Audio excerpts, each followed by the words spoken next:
So now I want to talk a little bit about what happened in Oklahoma, where they recognized treaty obligations for one of the Indian nations.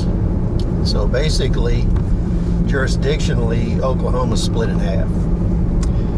And what I've noticed is a lot of pundits and a lot of YouTube channels and people, they're under a lot of misconceptions on what laws apply on reservation and tribal lands. So the best way to think about this is when these reservations first occurred, American Indians were not considered citizens of the United States. All these areas were occupied nations that were defeated in wars, and they were thought of like that and addressed like that. So they were called occupied nations. In 1914, I believe it was, that's when the American Indians were given citizenship in the United States.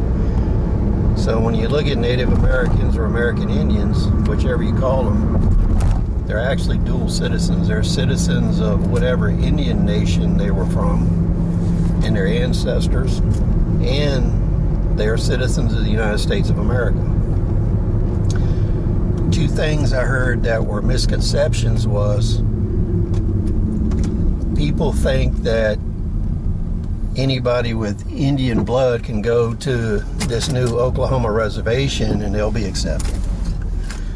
That's not the case at all. So what happens is on these reservations, specific Indian nations and tribes within those nations have ownership communally of these lands. So you have to be a member of one of the tribes in that Indian nation. And they have all kinds of rules on, genealogy and that kind of stuff. So you have to meet those criteria. Now, I've done a lot of business in the past with various Indian reservations, reservation police. And I have a pretty good handle on the rules there. So the first fallacy I saw with everybody was they think a lot of federal laws don't apply there. Now, state laws do not apply there, and the local laws are passed and enforced by the reservation, and they have their own police force. Traditionally, those reservation police forces were under the Bureau of Land Management. That was a jurisdiction. Because what you have to remember is since these were considered occupied lands under treaty law, they're administered by the federal government like any other territory that's administered by the federal government. And because they're a territory, federal laws apply.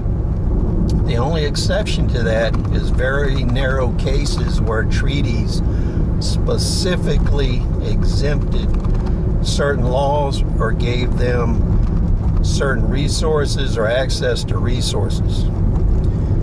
And in a lot of cases in the past, those have been overturned in court.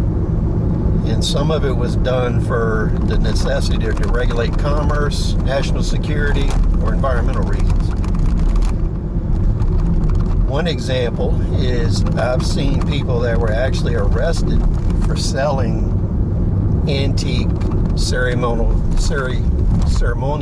headdresses. I've seen people that were actually arrested for selling ceremonial headdresses because they have bald eagle feathers in it. And to take that further, since the bald eagle is an endangered species, you're not allowed to buy and sell products of endangered species. So that applies also to the Indian nations. And there was a court case that went to the Supreme Court where one of the Indian nations, in order to make more ceremonial garb, they wanted to be able to take bald eagles, and that was denied. So you can see federal laws do apply in most cases. The one that was most interesting that everybody kept bringing up yesterday on YouTube is they think federal gun laws do not apply on Indian reservations.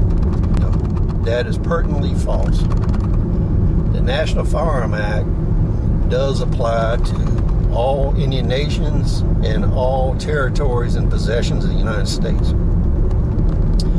There are specific ways that you go through to get approval depending on whether you're in a state or territory or Indian nation for possession of those items. One of the most unconstitutional features of the National Firearm Act is the fact that states, territories, Indian nations, police departments all have to have permission from the federal government to transact, possess, sell, buy any type of NFA firearm. That's something most people don't talk about, but the National Firearm Act, any entity in the United States has to have permission from the federal government to possess those weapons.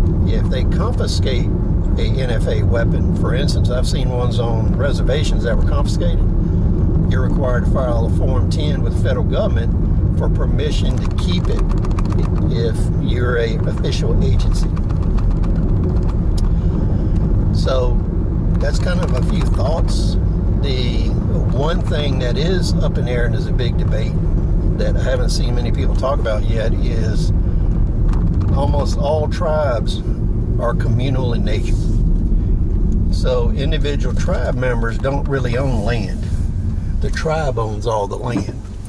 So when you're looking at eastern Oklahoma, eventually there's going to be a claim made that all that land belongs to that tribe or Indian nation. That's where the conflict is going to start.